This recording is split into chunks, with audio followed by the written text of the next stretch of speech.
Okay, so now I want to talk about the Pirtle, though, because LSU, the number one Pirtle class right now in the country, they've got 11 signees, 11 commits, 3 4-stars, 7 3-stars.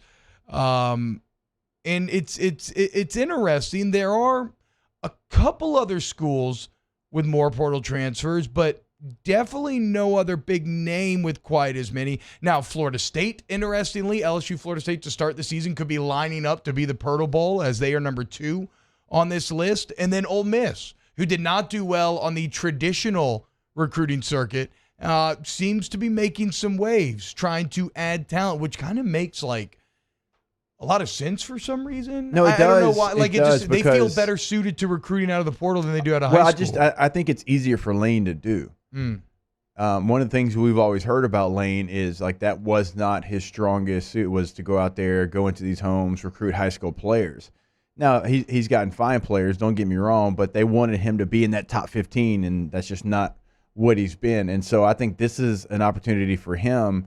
It's just an easier sell. You don't have to do as much legwork. You're not sitting there for 2 years, 3 years trying to keep this relationship. That's true. It's an accelerated process. I mean, it's like it happens like that. So, hey, T-Bob, you're in the portal. Hey, I'm Lane Kiffin. I've got all this going on in Oxford. Here's what Matt Corral did last year. Here's what Ely did last year. Here's what Drummond did last year. You play one of these positions. You want to come here?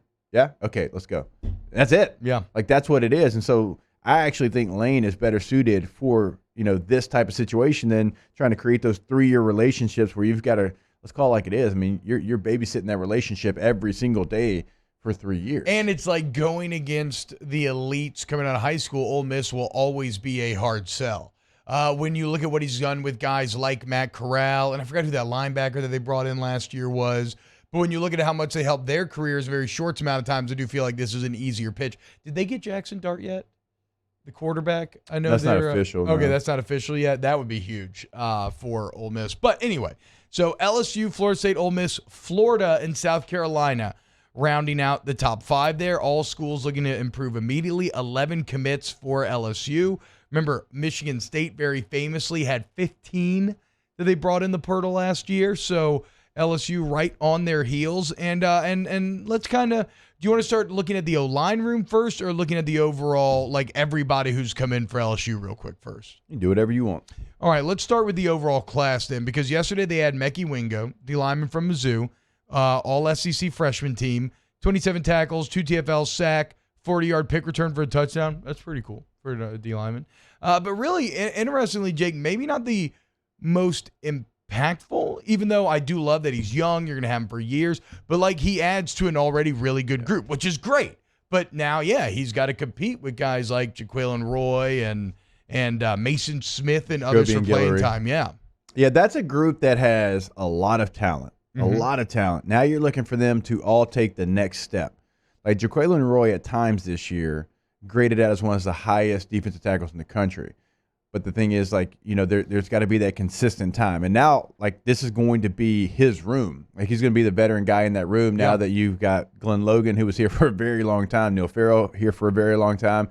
So now these young players have to become veteran players. And Mason, even though he's only a sophomore, kind of the same situation. The talent is there in that room. Now you need to see that talent accelerated to be superstars, because just because you have that doesn't mean it's just necessarily going to work out the way you want it to. So I'm looking for a big jump from a very talented group in that room. So to your point, like, you've already got 3 guys you feel really comfortable with, and obviously, like, this is adding depth, this is adding competition as well. Which is good. I mean, iron sharpening iron and all that. It's good, and it's got to be really nice for Jamar Cain, new LSU defensive line coach, as he steps into a group that seems like maybe one of the strongest on the entire team and just got stronger.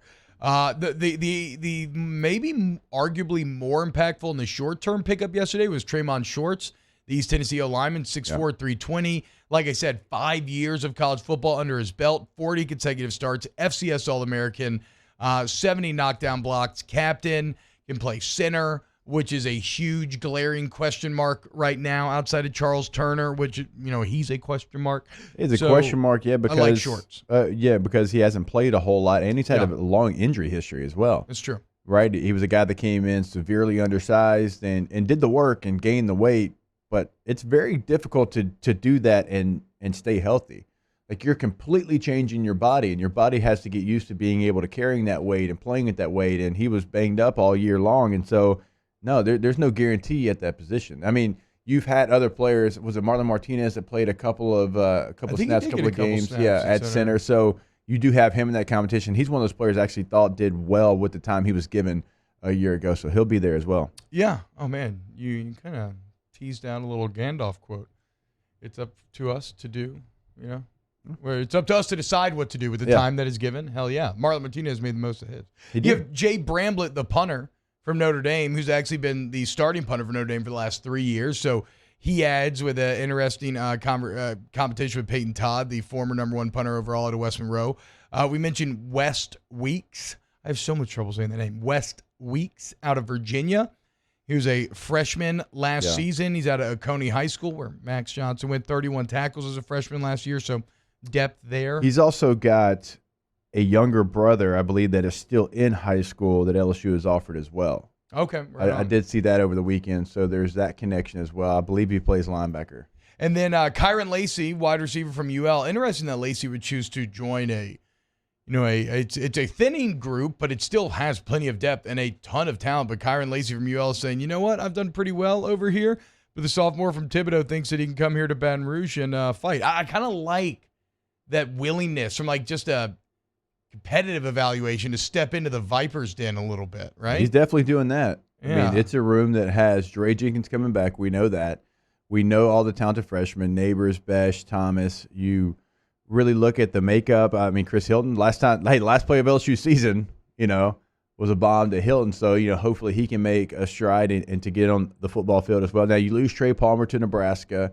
You do lose a couple of bodies there, but it's a very, very full LSU room. And, of course, you're going to have freshmen coming in. So, I don't know where the playing time's going to come for some people, but it's coming for somebody. And also, what do you do with Jack Besh? Because you have an offense coordinator in Denbrock that's coming in to be the tight ends coach. Does he say, no, Jack's going to be in my room, right? And not a traditional tight end, but think about it. He's been at Cincinnati where he's run 12 personnel a ton. Yeah. You can get very creative in that 12 personnel. Like you can have the Y tight end in Mashburn, and you can have the F tight end and Jack Besh. That's not to say that Jack Besh is out there, lead blocking on ISOs or in line on a zone. No, I mean, you can be very creative in what you do. If he can block some, though, then that opens up. Oh, he can. I mean, he's definitely big enough and willing to do it. And Notre Dame, in their history with Brian Kelly, they definitely had tight ends. Cincinnati with Denver, they had tight ends. So it's a position where they value. There's not going to be a coach that comes in and Cole Taylor and Jack Mashburn are the only tight ends in his room. Yeah, I agree. And I think because of the mismatch standpoint, I think I like Jack more in the tight end room, arguably. All right, we have to go to break. So when we get back, we'll continue this conversation. So we've got a few more names to run down from the Pirtle list. Keep it locked right here on Off the Bench. Hey, I did want to so Tremont Shorts from East Tennessee, now an LSU Tiger. Some people inside the chat were like, okay, you are hyped up about an FCS lineman. So I did do some research. I looked up the one game he played against an SEC team last year. Now, it was Vanderbilt. Okay. It was Vanderbilt, but that's the sample size that we have to go.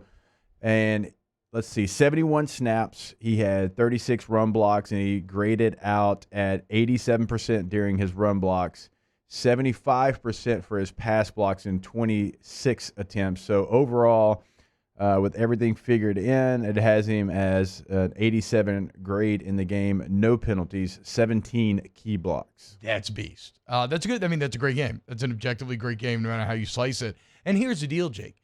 I'm not saying because he was an FCS All-American, he'll be an FBS All-American. Right. What I am saying is if you're an FCS All-American, you can become a legitimate starter on a team that needs legitimate starters. If you look at next year's O-line room, you got Cam Wire, Marlon Martinez, Charles Turner, Anthony Bradford, Garrett Dellinger, Xavier Hill, Cardell Thomas, Marcus Dumerville, Thomas Perry, and Kimo Machianole. Then, I think I screwed up. Kimo Machianole. Anyway, the point is, I could have just kept it a chemo, probably. Yeah. The point is, all of those guys. Look, I actually feel way better about that group than I would have a year ago because we did see some growth. You mentioned Marlon Martinez. I thought Garrett Dalinger did very well this year. I thought Anthony Bradford took huge strides forward. Cardell Thomas remains a work in progress, but he improved and he played. Cam Wire gives you veteran leadership. So I like some of these names more than I did. But nothing is set in stone. I mean, outside of maybe Cam Wire at a tackle, and I do feel like you're going to be really hard-pressed to supplant Bradford as a starting guard, and Dellinger feels like a starter, but none of that is set in stone, right? And especially the center position, a position which Tremont Shorts could directly play an impact. And speaking of veteran leadership, this will be his 6th year of college football. Okay, so you're not going to hit this guy with anything that's going to be kind of overawing to him. So, no, I mean, he looks like he will immediately come in and compete for a starting role. That's exactly what you are looking for in the portal. It doesn't matter about where they come from. All you're looking for is to bring in people that can start or vie for starting roles, and that's exactly what Shorts checked. Yeah, look, in the 26 pass attempts in that game, we're talking about the only blemish, he had one quarterback hurry. One quarterback hurry? I mean, in 26 attempts. So, like, not even a hit. What position was he playing? Not a hit on quarterback. Let me see if I can see. He might be a tackle. I think he played tackle in that game is what it has, yeah. On the FCS levels, you're 6'4", 320. You're going to play tackle. You're going to play tackle, right? But as he said in his quote, he said, look, I'm an O-lineman. I'll play center, guard, tackle. It don't matter. He's doing the Ethan Posick thing, the only guy that I've ever known to literally play all 5. Okay, so we left off at Kyron Lacey. The next big pickup was Noah Kane, the running back out of Penn State. A massive high school profile, didn't come through in college as much. Yeah, it hasn't so far. He had his best year was a freshman year. Like last year, 106 carries, 350 yards. So obviously, like your average is low there. It's crazy. He got 106 carries with that average, right? So like, what's going to be the plan for him coming out of high school? He was, hey, this guy can do it all. He can catch. He can run. He can block, but obviously, like, there's got to be some more that you have to unlock there. When you look at that room, there's some very talented football players already in that room. So he's going to have to come in and do some work to be able to, I think, supplant one of those guys on the depth chart. Now, those guys have work to do as well. They're young football players, and they've still got to continue to grow. But Noah Kane, talent's there. Freshman year looked really good. Last year, a little bit disappointing. What can he do to bounce back and have the type of season that we all thought he would in college football? Yeah, just adding depth to her. I mean, I've heard that John Emery's really motivated. People are talking about seeing him run the levee and everything. I mean, Emery seems to be in that Christian Fulton mode where he's kind of keeping his head down, grinding, doing the work, and trusting that things will work out, and I hope that they do. Look, I had people tell me during ball practice, again, I said this the other day, I know the defense wasn't exactly the defense, but they said, like, unstoppable at times during bowl practice when he was on the scout team. So, look, take that for what you will, but it tells you he's locked in at least. Yeah. Like, I don't care that he dominated the defense. I just care that he's locked in, ready to go, focused in. I know he worked his ass off to be able to get back to be in this position to even be eligible to play this year. Yeah, so hopefully, hopefully he will be eligible next season. And then let's run through these last ones quite quickly because we talked about them before. Greg Brooks Jr., Louisiana native from West Jeff. Started at nickel the last 3 years for Arkansas. So in a spot where you need bodies, you get a very experienced starter. And added to that is Joe Fouché, the safety from Arkansas, who also started the past 3 years. And Arkansas is also from Louisiana, McDonough 35 alumnus. So this is really, I mean, he had an incredible season last year. 7.5 TFLs, 2 picks, 5 pass breakups, 73 tackles. So again, position in need, almost going to be an immediate starter. You had Mecky Gardner, the cornerback from UL, position of need. Slade Roy, the long snapper. And then finally, Miles Frazier, who is a freshman All-American tackle from, where was it? FIU? FIU, yeah. Yeah, from FIU. And he actually committed to you over Ohio State and Pirtle number 2, Florida State. 6'4", 304. He, too, you think would compete. And he's one of the guys, unlike a Tremont Shorts, he has years left, right? Yep. He has 3 years of eligibility left. So that's the class as it stands today, and that's pretty damn strong, dude. Yeah, how about that? Yeah, no, it is. It is positions of need. It's where you needed people. I mean, you didn't even put Miles Brennan in here because I know why he didn't. Like he never went anywhere, but I mean, technically, like you went and got a quarterback as well because Miles wasn't going to be on this roster. But does that doesn't count against the top 25? No. Right? Okay. I'm just saying for us in this discussion, like you still went and got a quarterback out of the portal. Yep. Like you lost your quarterback and you go and get one. So I mean, now they've done a really nice job and they're not finished yet. They still have multiple spots they can give up. Ain't done yet. 8 spots left. Like we said, both that you could sign out of high school and second sign day or take more Pirtles. So we'll continue to update it as it evolves. Next, we're going to close out hour number 1. In hour 2, let's kick off the basketball talk as that's really the big story of the day, dude. This football talk is fun and whatnot, but tonight there's a battle going down in T-Town, and we're going